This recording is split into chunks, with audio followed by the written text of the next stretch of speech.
What's cracking, fam? T-Money down in the dunge, bringing you guys another collection update. Monday evening, been a super long day today. Uh, Worked, then I got out of work, finished stacking a bunch of wood, and just barely took a shower and got some food in me. And now I'm going to do a collection update because it's about that time. Got a lot of stuff to show you guys. So let's get right into this. Trying to figure out where to start. Well, let's start with this classic movie here. From Scream Factory, we have Stephen King's The Dead Zone. Can't wait to watch this. It's been a long time since I've seen this movie, and finally got a Blu-ray, so long time coming. But stoked to finally have this collector's edition. New 2020 scan of the original negative, new interview with actress Brooke Adams, new audio commentary from director of photography, memories of the Dead Zone, the look of the Dead Zone, visions of the Dead Zone, the politics of the Dead Zone. So, chock full of special features. And yeah, just another Stephen King classic. Finally getting a Blu-ray from Scream Factory, so that's awesome. Couple new ones I don't think I ever showed from Vinegar Syndrome. Walking the Edge. This is their sub-label, Fun City something. Fun City Editions, maybe? Yeah. So that's Walking the Edge.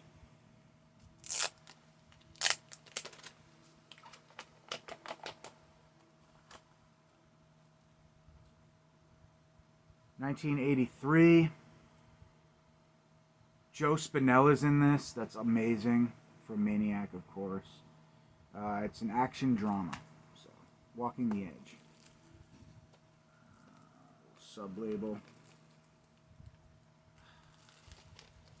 Snug fit there. But yep, so that's cool. And then, I guess this is from the June hauls. These are all the sub-labels. This one is, I don't know, Saturn's Core, audio and video. A movie by the name of Mail Order Murder, the story of Wave Productions. So, there's that one. Low budget filmmaking at its finest. And then this one I was particularly intrigued on. Alleluia. Alleluia. Get out of there. Ooh, such a tight fit. That is definitely what she said. Let's see. Got it, though. A Wholly Obsessive Terror.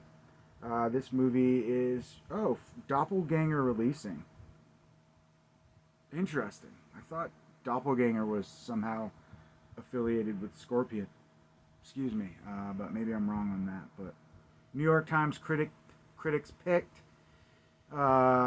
Michael plays a hustler and womanizer with a penchant for seducing lonely, vulnerable women. When he shares an electrifying first date with a shy single mother, she's left completely smitten. When Michael exploits to fleece her out of some hard-earned cash, but despite his duplicity, Gloria becomes infatuated with Michael, even offering to act as an accomplice to his seductions. A pact that sets the new partners in depravity off on an unhinged and bloody odyssey, terrifying and unpredictable. Alleluia is a provocative riff on the notorious Lonely Hearts Killers and a hypnotically twisted tale of unbridled jealousy, wild sex, and murderous love from Belgian director Maverick Fabrice Duelt. So that's cool. Sounds pretty raunchy. Anytime I read a synopsis of that, I think of like Natural Born Killers, but I don't know why. But. So that's Alleluia from Doppelganger releasing, which I guess now is somehow affiliated with Vinegar Syndrome. Treasure of the Ninja, the films of William Lee. This is from AGFA. So tight.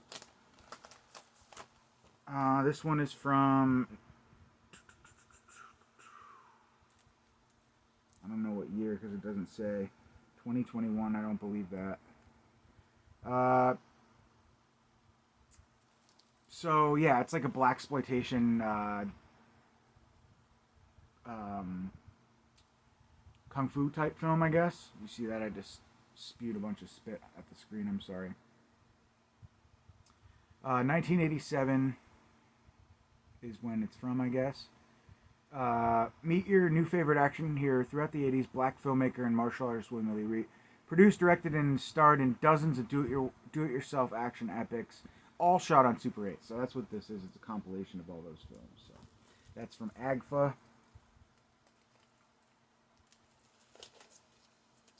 And, alright, that takes us out of that. So we'll go over here now. Here's a new one from Second Sight. I just got this in the other day, The Craze. Never seen this movie. Some sort of gangster movie about these two brothers that are just pretty badass. Gary Kemp, Martin Kemp are the stars. I think it's based on a true story. From their humble and East End beginnings, Ronnie and Reggie Cray become the most notorious figures in London's gangland underworld. From extortion to murder, their horrific brutality became legendary throughout the 50s and 60s. They ruled by fear until life sentences in 69 finally ended their bloody reign of terror. I believe it's based on a true story, but correct me if I'm wrong. I could be wrong. But yeah, chock full of special features, hardbox, booklet, poster probably, and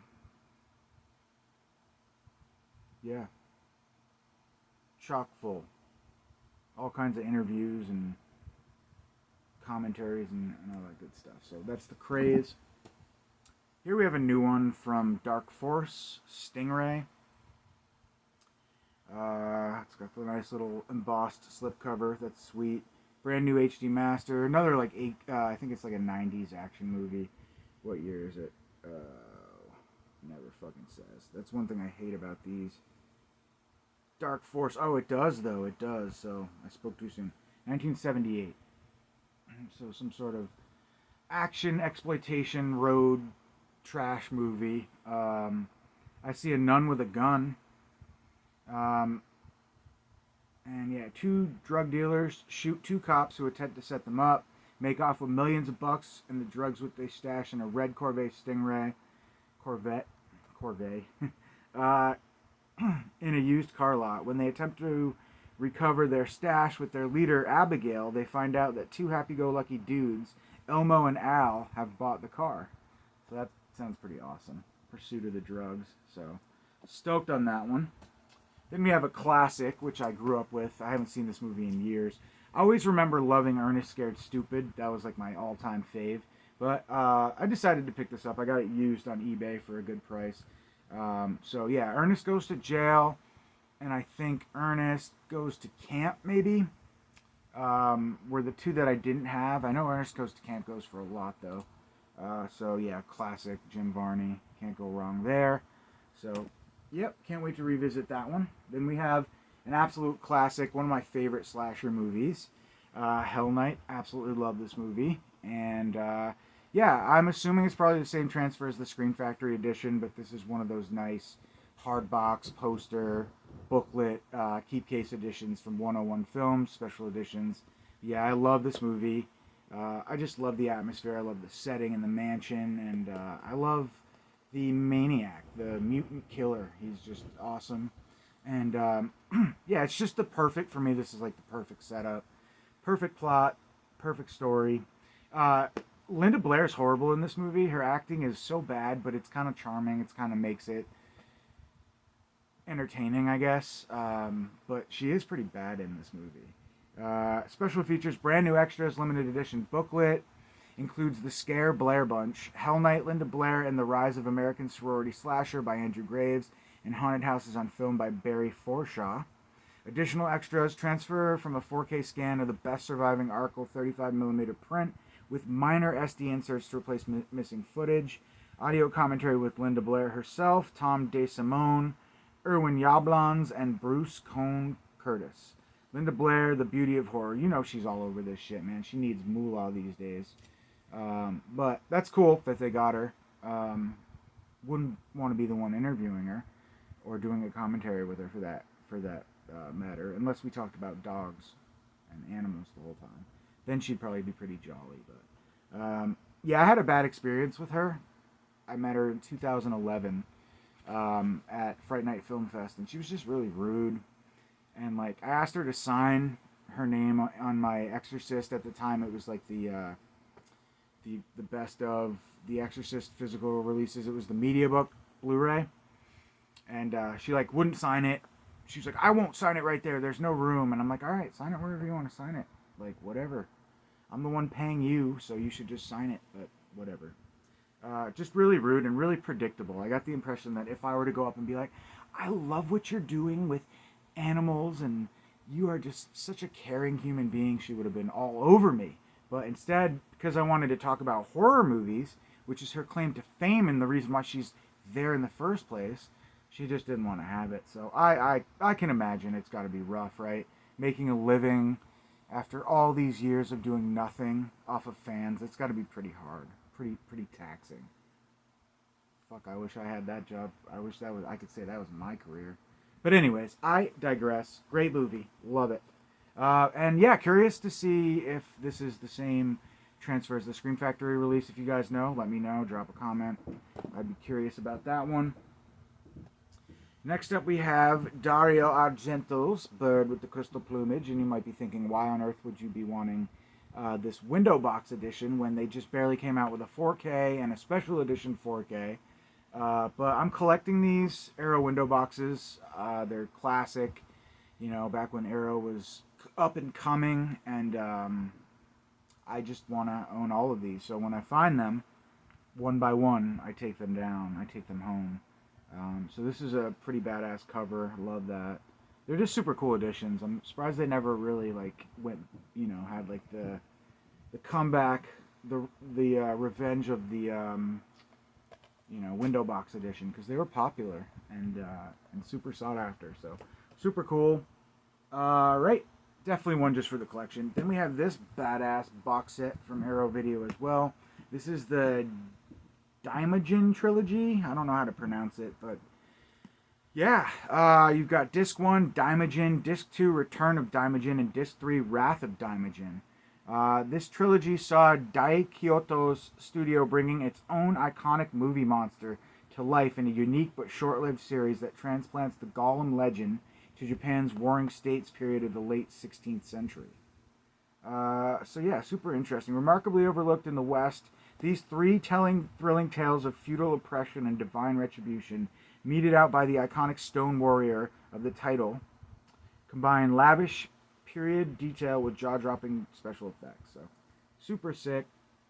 Love this badass box set. Nice artwork. It's one of them pull off the top editions, which are just super high quality. I like that. Pretty much my favorite now, in terms of just like durability and just bossness. It's just sexy. But yeah, so cool. Stoked to check this one out. The first film is from I don't know, actually. It doesn't even say. That's a bummer. Yeah. 1966? 1966. I guess they were all filmed in 1966? I'm not sure. Special features, you get a brand new audio commentary with Asian historian Jonathan Clements, interview with cinematographer Fujio Morita, Morita, discussing his career at Daiei and his work on the Daimajin trilogy. So we also have trailers, chock full, 3-disc set. Maybe yeah, it's 3 discs. So that's super cool. I hear they're getting pretty low on these, so if you want one, I would go pick it up. Then we have this beautiful 4K release, True Romance. Got this from Diabolic DVD. I know this is sold out now, but great movie. Long time coming. Needed a Blu-ray, let alone a 4K. But yeah, so super stoked to have this one. I didn't go with the fancy schmancy Zavvi exclusive, just because I fucking hate dealing with Zavvi. But yeah, so 4K Blu-ray limited edition, chock full of special features. Great movie. Christian Slater in his prime, I would say. So True Romance, awesome. And yeah, it's the booklet, the poster, and the hardbox. Kind of a lot of companies are doing this sexy format right here for a limited edition release. And I know you probably can't see shit because I realized that last time when I was wasting time holding it up that I couldn't see anything, so I apologize for that. But you got the theatrical and director's cuts, 4K restorations of both. All right, then we have Flight to Mars, the most fantastic expedition ever conceived by man, starring the great Cameron Mitchell. This one is from Film Detective, which is cool. Always love to support them. Legendary producer Walter Mirisch comes Flight to Mars, 1950 sci-fi boom. 5 Earthlings land on Mars and are greeted by a team of friendly Martians. So, sounds like a fun, happy sci-fi film from the 50s. So, super cool. Yeah, never seen this movie, so that's another new one for the pile. All right, then we have Toy Soldiers and December. Actually, specifically bought this for Toy Soldiers. I watched Pizzell's recent video where he interviewed the director, the Wishmaster dude, and Andrew Divoff. And they were talking a lot about this film. It was one of his favorite, I think, like, for some reason, his favorite film that he did, he always says Toy Soldiers. I think it's because he said that his dad was in attendance at the theater, and he was just really proud of that moment. So that was cool. But all of that aside, I've heard it's a good movie. So, yeah, I'm down for some Andrew Divoff playing like a terrorist. Super cool action movie. From the early 90s, was it? This is from Mill Creek. That's cool. 1991. So, yep, that's super cool. Then we have Butch Camp. This is a new one from Dark Force.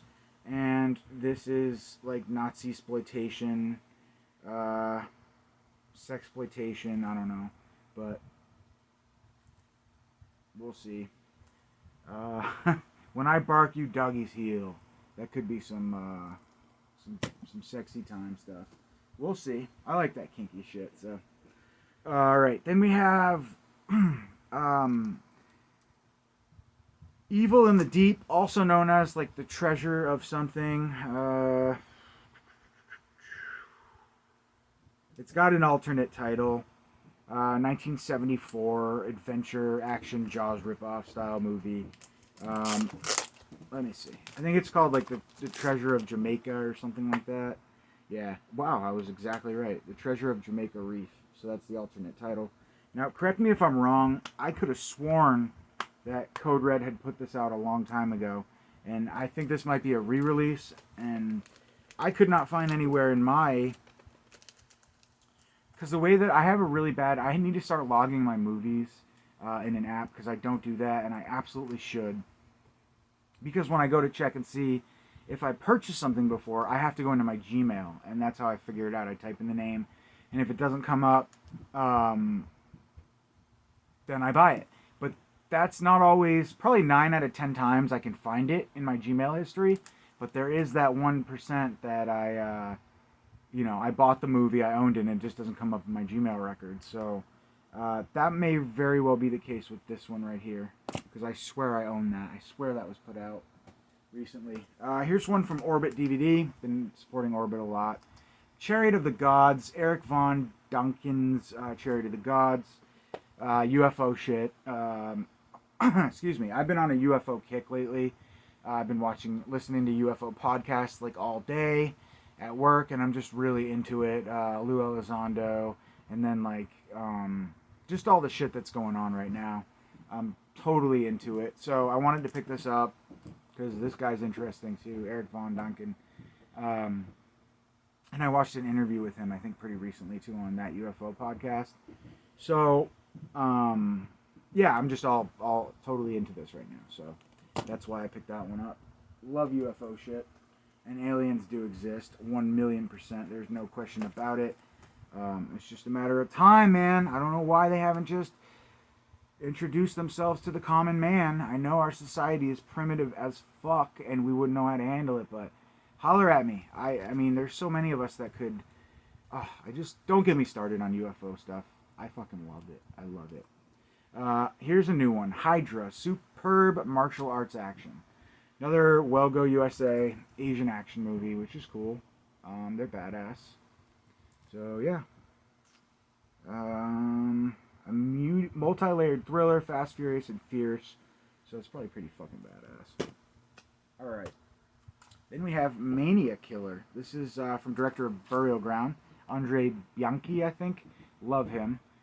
So haven't seen this one, but I'm gonna check it out very soon. It's got Bo Svensson, Chuck Connors, super cool. So yeah, good cast.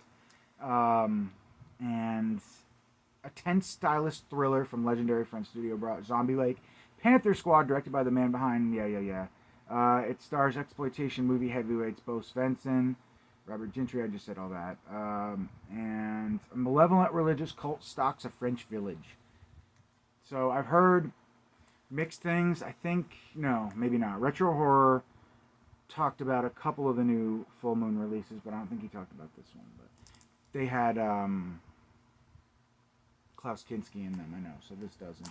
But Maniac Killer, Full Moon doing some pretty cool stuff, bringing some stuff out from the vaults. Spiral, the new one. Yeah, what can I say? I like the first Saw. I pretty much don't like any of the others. 2 and 3 are watchable, but after that, forget it. I'm just not interested. I tried, and I'm just not interested. But this one's kind of like a reimagining type thing, like a new era Saw, like sort of remake, I guess, from what I've heard. Surprisingly, Chris Rock plays a serious role in this movie, supposedly. So, interested to check that out as well. Samuel Jackson. Heard good things all around on this one. So, yep. New one from Darren Lynn Bousman. Then we have this classic, Brotherhood of the Wolf. I absolutely love the atmosphere in this movie. So stoked Scream Factory put this out. It's been a long time. A lot of these movies, I remember watching as a kid and just like, it's just awesome to have a sick Blu-ray of this now. And somewhere between DVD and Blu-ray, I just kind of forgot about the movies. So, kind of glad because I don't, glad I didn't own everything on DVD because then I'd just be throwing it away at this point. But I don't know if you guys can tell, but I am starting to lose my voice. So I think I'm going to wrap this video up after this one. Special features, deleted scenes and introductions by Christopher Gans, The Guts of the Beast, The Making of Brotherhood of the Wolf, Legend, and theatrical trailer. So, just a fun movie. Creepy, sort of, action, great atmosphere, and yeah, I just love the setting of this one, so super cool. Alright guys, I think I will show you this last one, The Lamp. Did I show this off in my last update? I apologize if I did, but this is one of the new July releases from Vinegar Syndrome. I absolutely love this movie. It's not that good, but it's so entertaining. The setting kicks ass. This is also known as The Outing. It's released by Scream Factory. I was actually first introduced to it from Scream Factory when they put out the double feature, I think. And I just love the movie. The opening sequence, everything about the setting in this one is good. The acting, the cast is fun. And yeah, it's creepy. I really do love the beginning. And I love the whole movie, but particularly the beginning. But I highly recommend you check this one out, for sure, if you haven't seen The Lamp. Just a good, spooky,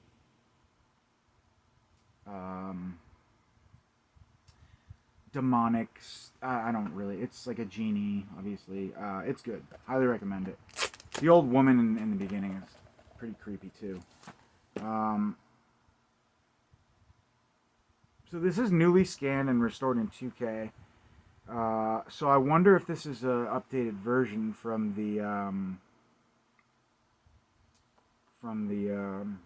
Scream Factory edition.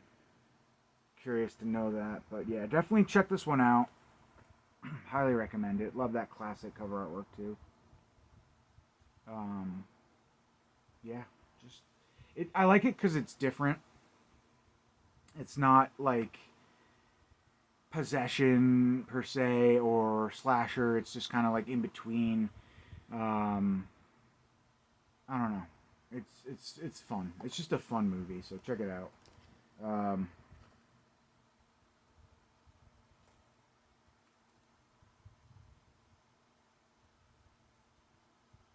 oh, and there's also a special feature called All in the Family, Taking an Outing in the Lamp, an extended making-of documentary with writer-director Warren Chaney and exclusive executive producer, along with actors Deborah Winters. Oh, that's cool. So they got the whole cast back for that. Yep, great movie. Love it. Watched it the other night, actually. All right, well, we'll wrap this one up. Damn, I've been talking for 25 fucking minutes. All right, have a good night, guys. Catch you later.